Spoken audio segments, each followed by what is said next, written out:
Bonjour et bienvenue au Bulletin de nouvelles locales en ce 7 octobre 2023. Le conseil de la MRC de Maria-Chapdelaine a tenu une séance extraordinaire jeudi dernier pour déposer une offre globale de 3 millions de dollars pour acquérir les terres et le monastère historique des Pères Trappistes à Mistassini. Voici l'explication du préfet de la MRC, Luc Simard, lors de cette séance. C'est 3 millions tout en tout, là, incluant la partie bleuetière pour le droit de préemption et le monastère, donc un projet de 3 millions en sa totalité. Le projet, nous, c'est un projet, là, on l'avait déjà mentionné, quand les pères avaient démontré leur intérêt à se départir de leur propriété, on a levé la main et on a dit que oui, on serait intéressé à acquérir la propriété. Pour nous, c'est un territoire qui a une position stratégique très importante, qui est au cœur de notre territoire, au cœur de Dolbeau-Mistassini puis de la MRC. Puis on ne voit pas souvent des territoires comme ça qui sont mis en vente. Puis la semaine dernière, moi, j'ai participé à un atelier politique à la Fédération québécoise des municipalités. On a parlé beaucoup d'aires protégées, de mise en valeur récréo-touristique de territoire et que les MRC, les municipalités, on détient quand même très peu d'outils pour y parvenir. Il y a une grande demande pour beaucoup de citoyens à l'ensemble du Québec là, pour assurer une vitalité de nos milieux puis mettre en valeur des milieux naturels pour le bénéfice de la population. Puis nous, ce territoire-là, c'est un projet, c'est une extension du parc régional des Grandes-Rivières, si on veut, mais en fait, là, on veut rendre ce territoire-là accessible à la population. Il y a aussi beaucoup de droits qui sont déjà consentis. On a le sentier monastérium qui est là. La Domiski, il y a beaucoup de sentiers. Il y a un sentier de motoneige qui passe sur ce territoire-là. Donc, il y a déjà beaucoup d'utilisation, mais on va se faire un plan d'aménagement et un plan de développement du territoire qui est directement connecté avec le parc de la Pointe-des-Pères, qui, à mon idée, est un des plus beaux parcs urbains qu'on a dans la région, sinon le plus beau, qui est très fréquenté. Donc, il y a un potentiel immense de développement sur ce territoire-là là, pour la population. Puis nous, on a un grand intérêt à mettre ça en valeur. On sait qu'il y a des territoires agricoles, donc on veut respecter les baux, les ententes qui sont sur ces territoires-là. On sait aussi qu'il y a une entreprise de calcite qui est présente sur ce territoire-là. On veut travailler avec cette entreprise-là pour permettre son développement, bien entendu. On est là pour faire du développement économique. On sait qu'on a aussi la chocolaterie qui est sur le territoire, donc on veut aussi travailler avec eux autres pour assurer leur développement. Et on a aussi le bâtiment là, du monastère en tant que tel, qui est vraiment très, très, très beau, qui a un immense potentiel de développement.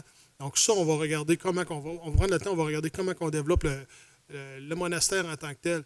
Mais on a une grande lacune en hébergement sur notre territoire, puis je pense qu'on a quelque chose de beau à mettre en valeur. Puis là-dessus, on veut toujours perpétuer l'héritage des pères. Puis l'offre qu'on fait, c'est ce qu'on vend aussi aux pères. Ils vont partir, mais la MRC s'engage et est là pour perpétuer leur héritage, tout ce qu'ils ont fait sur le territoire, qui ont été à la base de la colonisation du nord du Lac-Saint-Jean.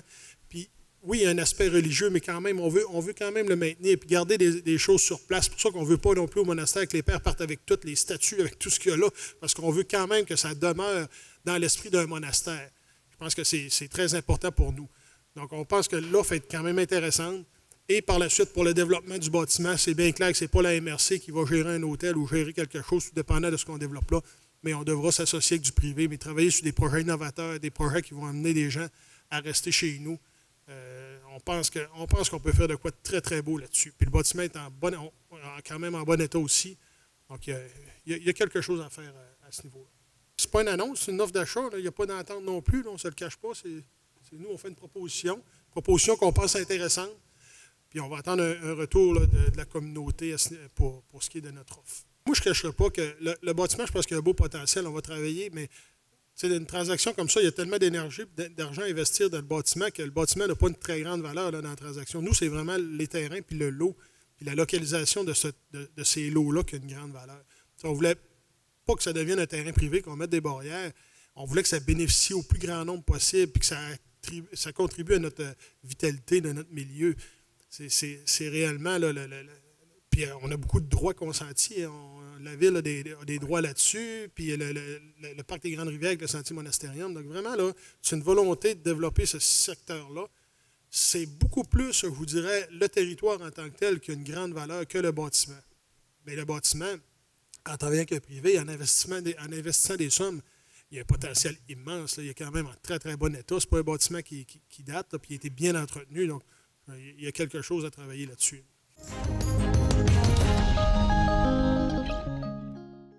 Mercredi dernier avait lieu le dévoilement officiel du coin allaitement de l'hôpital de Dolbeau-Mistassini. L'événement est organisé pour faire connaître le lieu aux professionnels de la santé, mais également à la clientèle et à la population en général. Les détails avec Valérie-Ève Bérubé, infirmière clinicienne responsable du projet. Qu'est-ce qui se passe aujourd'hui au CIUS Saguenay-Lac-Saint-Jean, hôpital de Dolbeau? En fait, c'est la Semaine mondiale de l'allaitement de l'an 2023. Pour l'occasion, on fait toujours des choses très spéciales dans notre secteur. On est très motivés en ce sens. Donc, aujourd'hui, c'est l'inauguration officielle de notre coin allaitement. On a instauré depuis quelques temps, mais aujourd'hui, c'est vraiment le dévoilement officiel. Donc, on accueille tous les professionnels de la santé qui œuvrent au sein de notre organisme. Les visiteurs, les usagers, tout le monde sont les bienvenus. On fait une activité biscuits et lait pour garder la thématique de l'allaitement. On offre du café. Comme je dis tantôt, le but, c'est de faire connaître la localisation puis le fonctionnement pour bien référer les usagers, les familles qui désirent allaiter dans notre centre. Alors, le coin allaitement se situe vraiment, celui qu'on dévoile aujourd'hui, c'est dans le centre hospitalier de Dolbeau.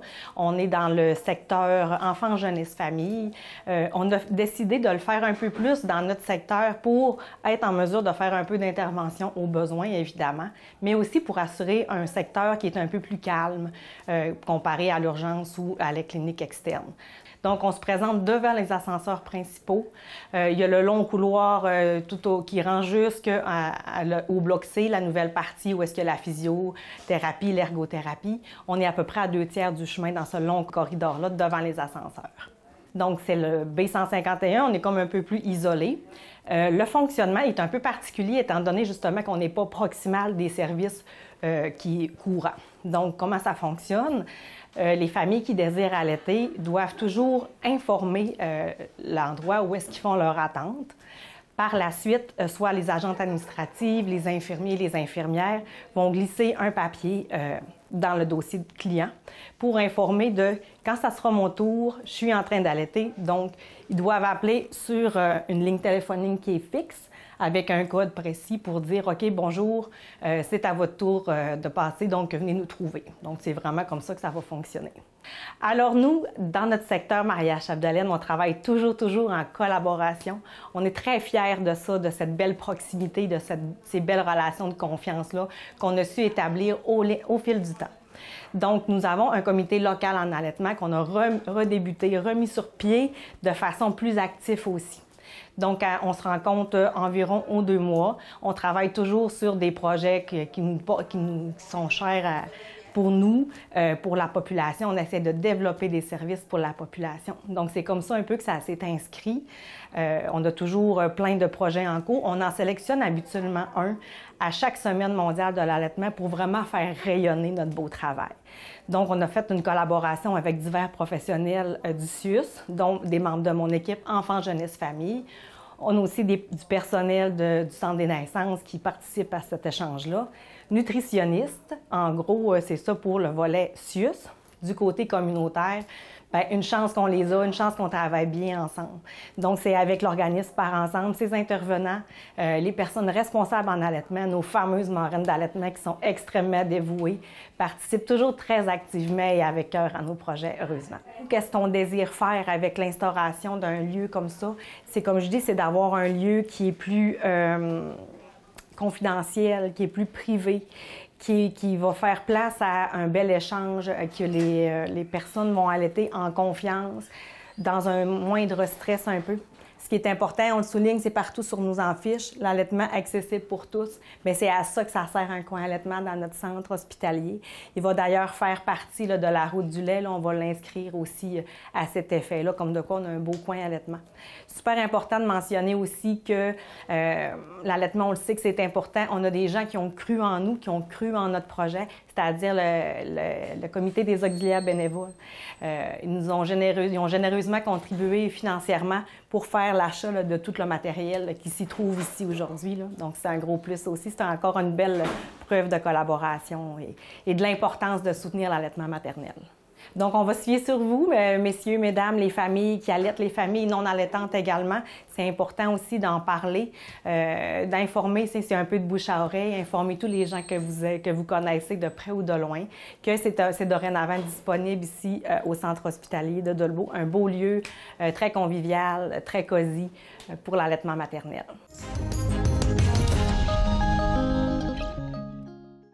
C'est lors d'une conférence de presse au relais de motoneige de Notre-Dame-de-Lorette que la Société de gestion environnementale et l'organisme de bassin versant Lac-Saint-Jean ont procédé à l'inauguration du projet de sensibilisation des utilisateurs de VHR à la protection des milieux naturels dans la MRC de Maria-Chapdelaine.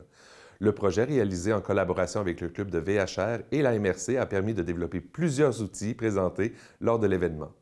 On est venu présenter les différents outils qu'on a réalisés pour le projet VHR. Dans le fond, c'est de sensibiliser les utilisateurs de VHR à la protection des milieux naturels. Donc, on est venu présenter nos différents outils qu'on a réalisés. On a réalisé 40 panneaux. Des panneaux qu'on va retrouver dans les sentiers de la MRC Maria-Chapdelaine pour sensibiliser les utilisateurs de VTT puis de motoneige à protéger les milieux naturels. Donc, on va retrouver des panneaux où ce qui va avoir l'information marécage, tourbière, marais. On va retrouver des panneaux pour protéger la faune, la flore à statut particulier. On va retrouver aussi des cartes didactiques dans 5 relais de la MRC Maria-Chapdelaine. On a parlé aussi de notre formation qu'on a réalisée pour sensibiliser les jeunes de la 5e, 6e année à la protection des milieux naturels. On a rencontré les différents partenaires, autant financiers que collaborateurs, parce que on a eu la collaboration de tous clubs motoneige, les clubs de VTT. On a eu la collaboration de la MRC Maria-Chapdelaine. On a eu la collaboration de la commission scolaire du Pays des Bleuets. Donc aujourd'hui, c'était ça, c'était de venir présenter ces outils-là, puis de venir dire merci à tout ce monde-là qui a participé à la réalisation de ces outils-là. Leur dire merci à tous, là, parce que c'est ensemble qu'on fait une différence, là. Ce projet-là, moi, je trouve ça fantastique. Moi, j'ai déjà, dans mon ancienne vie, été à Place Audrey, puis j'avais monté un projet pour la Pointe-Racine, où il y avait, c'était un party de 4 roues là, dans les milieux humides, c'était des champs de boîtes qu'il y avait là, puis actuellement, je pense que ça a porté fruit, parce que c'est un coin que je vois souvent, c'est vraiment très bien régénéré, les milieux humides se reconditionnent. Donc vraiment, là, quand on fait de la sensibilisation, qu'on pose des actions, je pense qu'on peut vraiment avoir un réel impact sur l'environnement. Puis nous, dans notre planification stratégique qu'on a adoptée, bien, on a un objectif là, de préserver nos milieux naturels, de mettre en valeur nos milieux naturels. Donc, ça cadre parfaitement avec notre planification stratégique. Puis on avait aussi l'obligation de réaliser des plans régionaux de protection des milieux humides et hydriques qu'on a réalisés. Et ça, c'est directement en lien avec notre plan régional de milieux humides et hydriques. Dans les autres outils qu'on a créés, on a créé un atelier qui était destiné aux élèves du 3e cycle de primaire de la MRC de Maria-Chapdelaine et une formation qui était plus donnée du coup aux responsables de l'entretien des sentiers de club de VHR. Donc c'était quoi les objectifs de ces ateliers, de cette formation? C'est d'apprendre à reconnaître les différents types d'écosystèmes sensibles, milieux humides, hydriques et les habitats fauniques, et aussi de connaître la faune et la flore qui se trouvaient dans les milieux humides. Donc ça, c'est une première partie de l'atelier. Dans une deuxième partie, on aborde plus le fait de comment reconnaître le rôle des écosystèmes sensibles. Aussi, pour l'atelier éducatif pour les jeunes, il y a des petites animations, donc notamment un jeu sur la chaîne alimentaire des animaux qu'on peut retrouver dans les milieux humides de la MRC, puis une expérience sur l'absorption de l'eau. On rappelle plus à reconnaître les problématiques qui sont reliées à l'utilisation des VHS sur les écosystèmes sensibles quand on fait de la circulation en dehors des sentiers, connaître les espèces fauniques et floristiques qui sont à statut particulier dans la MRC, puis après bien sûr une présentation des panneaux installés et de la carte didactique, et un flûte pour animer encore une fois une expérience sur l'érosion et les solutions qui sont proposées pour mieux respecter ces milieux. Donc toujours le rappel de rester dans les sentiers, respecter les limitations de vitesse et surtout aussi bien sûr bien entretenir ensuite, on a aussi développé des capsules de sensibilisation sur Facebook qu'on a postées sur Facebook et qu'on a fait un peu repartager par nos différents partenaires. Donc, on a fait une série de 8 capsules. Les 7 premières capsules, elles vont présenter et expliquer un peu les panneaux qu'on a installés dans les sentiers. Donc, la première capsule, elle présentait les services écosystémiques et les milieux des milieux hydriques et humides. Et en fait, cette dernière capsule, elle va être postée aujourd'hui d'ailleurs. Donc c'est ça, on a vraiment fait un post une fois par semaine sur 8 semaines, c'est entre le 16 août et le 4 octobre.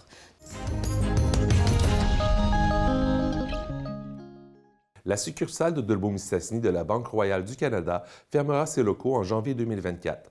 C'est ce qu'a annoncé à ses membres la Banque par lettre individuelle. Lors d'une rencontre d'information tenue le 3 octobre, la direction a informé les gens présents que seulement 17 % des clients se déplacent en succursale dorénavant. Les employés gardent leur travail et se joignent à l'équipe de Saint-Félicien. Ils affirment également qu'ils ont l'intention de garder un guichet automatique dans un rayon de 1 km. La MRC et les SADC des territoires de Maria-Chapdelaine et Domaine-du-Roi se sont mobilisés pour planifier un nouveau colloque en développement durable qui aura lieu le mercredi 1er novembre à l'Hôtel du Jardin de Saint-Félicien. Les détails de l'événement avec Virginie Saint-Pierre, conseillère en développement industriel et membre du comité organisateur. Les MRC Domaine-du-Roi ainsi que Maria-Chapdelaine et les SADC Domaine-du-Roi et Maria-Chapdelaine se réunissent pour organiser un colloque sur le développement durable le 1er novembre à l'Hôtel du Jardin à compter de 9 h. Puis cet événement-là est organisé également avec des partenaires majeurs. On parle du CQDD qui sont situés à Alma, ainsi que le Cégep de Saint-Félicien et Rio Tinto. Donc, c'est des partenaires majeurs là, qui nous aident là, au niveau de l'événement du 1er novembre. Ce colloque qui est vraiment destiné, là, on cherche vraiment à attirer les entreprises. On veut vraiment, le slogan du colloque, c'est « de l'idée à l'action ». Parce qu'on veut vraiment que les gens passent à l'action. On entend parler de plus en plus du développement durable, mais on veut vraiment que les entreprises là, commencent à faire des petits pas. Puis pour ceux qui ont déjà commencé des petits pas, bien, qui allent un peu plus loin dans leur démarche en développement durable. Le développement durable, là, en fait, là, c'est vraiment, on parle surtout de 3 axes. Hein. On parle du pilier social, du pilier économique et du pilier environnemental. Donc, c'est pas juste l'environnement, le développement durable. C'est prouvé maintenant que les entreprises qui ont entamé une démarche en développement durable vont être en mesure d'attirer plus d'employés, puis aussi, ils vont fidéliser puis attirer des nouveaux clients. Parce que les gens, aujourd'hui, ils vont aller voir sur Internet puis ils vont s'informer pour voir si l'entreprise avec laquelle ils désirent faire affaire, ils ont vraiment une démarche d'entreprise au niveau du développement durable. Donc, c'est tout à l'honneur des entreprises de venir à notre rencontre le 1er novembre pour vraiment participer à cette journée-là puis en sortir là, avec des idées. L'important aussi, là, c'est pas de tout vouloir faire en même temps, mais c'est la première idée qu'on va commencer à faire, bien, c'est déjà un pas dans la bonne direction là, au niveau des entreprises. Un autre point aussi que je voulais apporter, c'est au niveau du financement. De plus en plus, les prêteurs comme Investissement Québec, les institutions financières, les MRC, les SADC vont vraiment apporter une attention particulière aux entreprises qui font des demandes de financement, mais qui ont aussi dans leur entreprise débuté des démarches en développement durable. Donc, ça va vraiment être favorable pour les entreprises au niveau financier. Au niveau de la programmation, donc, on a essayé vraiment d'avoir une programmation qui plaît à toutes les sortes d'entreprises. Donc, le matin, on a vraiment l'accueil des participants. Il va y avoir un mot aussi du CQDD qui va nous dire un peu c'est quoi les bases de développement durable. Puis, on a un entrepreneur qu'on est très fiers d'avoir cette journée-là qui est M. Larry Bolduc, qui a l'entreprise Électrocamion, qui va venir nous entretenir là, sur ses défis et les avantages de faire du développement durable pour son entreprise. Ensuite de ça, il va y avoir aussi Rio Tinto, qui est un partenaire majeur, qui va venir nous entretenir sur l'économie circulaire qu'ils ont mis en place au niveau de leur entreprise. Le matin, il va y avoir également des tables rondes avec des sujets vraiment précis. Les gens peuvent s'inscrire à 2 tables rondes et ça va être vraiment très intéressant. Entre autres, comme sujet, on a le financement au niveau du développement durable, on a le tourisme régénérateur, l'agriculture au niveau du développement durable, la foresterie, l'innovation, les ressources humaines. Donc, c'est vraiment là une programmation qui va plaire à tous. Sur l'heure du dîner, on a une conférencière de renom qui est Mme Mélissa Harvey, qui est originaire d'Alma, de l'entreprise Zora Cosmétiques, qui est vraiment là, qui a adopté depuis plusieurs années des pratiques intéressantes en développement durable, puis qui va nous arriver avec des exemples concrets. Donc, une entreprise très intéressante, une conférencière vraiment, vraiment pertinente. Et dans l'après-midi, il va y avoir vraiment des ateliers un petit peu plus poussée, je vous dirais. Le matin, c'est plus de l'initiation. Puis l'après-midi, c'est un petit peu plus poussé. Au niveau des thèmes, là, dans l'après-midi, il va y avoir l'éco-emballage. Il va y avoir aussi la sobriété numérique, le maillage au niveau de l'économie circulaire, l'approvisionnement responsable, la décarbonisation. Donc, des thèmes là, vraiment intéressants également dans l'après-midi. Puis à la fin de la journée, il va y avoir un petit 5 à 7 réseautage. Là, vers 3 heures, la journée va se terminer. On vous invite vraiment à participer. On sait que les entrepreneurs sont des gens très occupés, mais je pense que ça vaut vraiment la peine de prendre une journée de votre temps pour venir en apprendre plus sur les façons de faire. Et on est très fiers de vraiment s'être regroupés, les 4 organisations. Donc, je les répète, les 2 SADC de Maria-Chapdelaine et de Domaine-du-Roi, ainsi que les 2 MRC Domaine-du-Roi et Maria-Chapdelaine. On a vraiment là, à cœur là, de se regrouper pour créer un événement là, vraiment qui va, je pense, vraiment être précurseur à d'autres événements de ce type-là. Donc, je vous invite en grand nombre le 1er novembre à l'Hôtel du Jardin. Puis, vous pouvez aller vous inscrire sur Internet dès maintenant parce que les places sont limitées.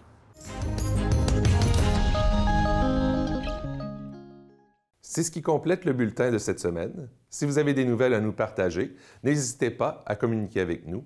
Pour plus d'informations locales, abonnez-vous et suivez-nous via notre page Facebook. Bonne semaine.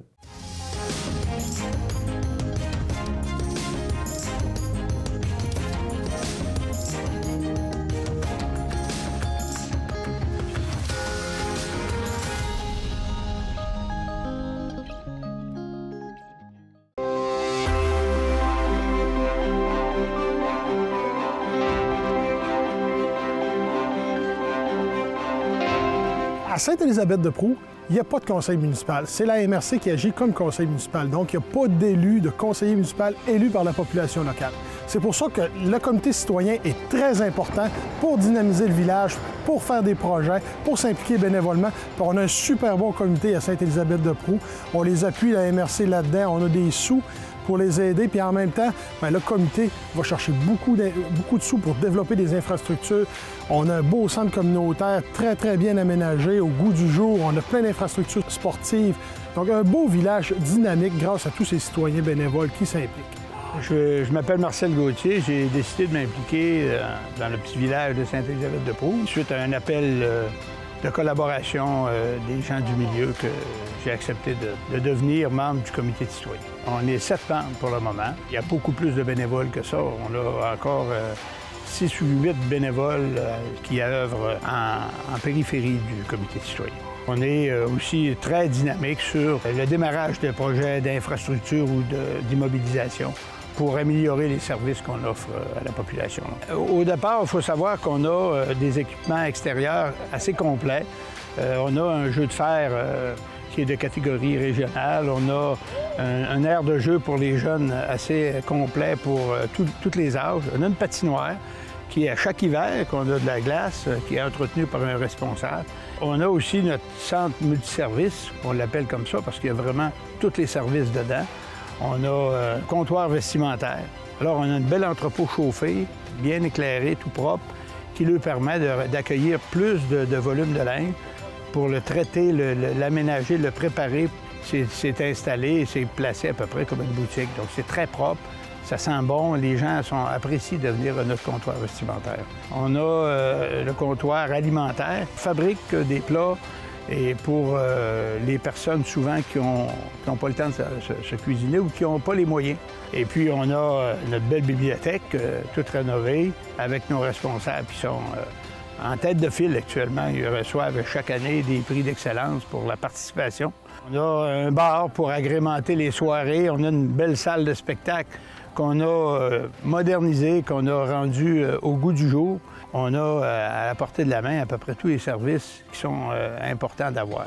J'ai accepté le défi d'être président du comité de citoyens Sainte-Élisabeth-de-Prou parce que je trouvais que le petit village en valait le coup, valait la peine qu'on s'occupe bien de la population. On organise des services à la même hauteur que les villes plus populeuses. Je trouve que faire du bénévolat, avant tout, on le fait pour la satisfaction d'avoir aidé les gens, d'avoir fait avancer une communauté.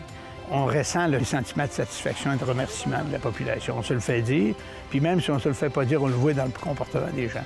Donc moi, c'est ce qui m'anime. De toute façon, le bénévolat, il faut le faire sans avoir d'attente en retour. Le seul retour qu'on exige, c'est que ce qu'on fait serve à quelque chose, serve à améliorer le service à la population. Puis j'ai une équipe de bénévoles qui est très solide autour de moi. Donc il y a des gens responsables dans tous les secteurs. Donc ça, c'est aussi un élément favorable pour qu'il y ait de la pérennité. Ça dure dans le temps.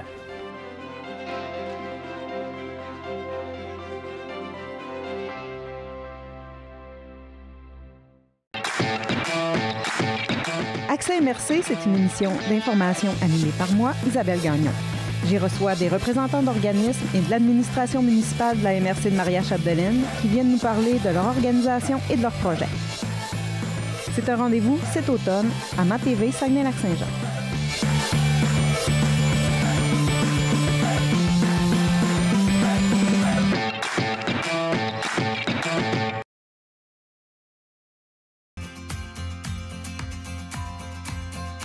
La série Agir pour l'avenir revient pour une deuxième saison avec des conférences, des reportages et des entrevues avec différents collaborateurs. Elle vise à mettre en valeur les organisations et les gens qui ont comme mission de protéger l'environnement. Produit en collaboration avec divers partenaires et avec la participation financière de la MRC de Maria-Chapdelaine.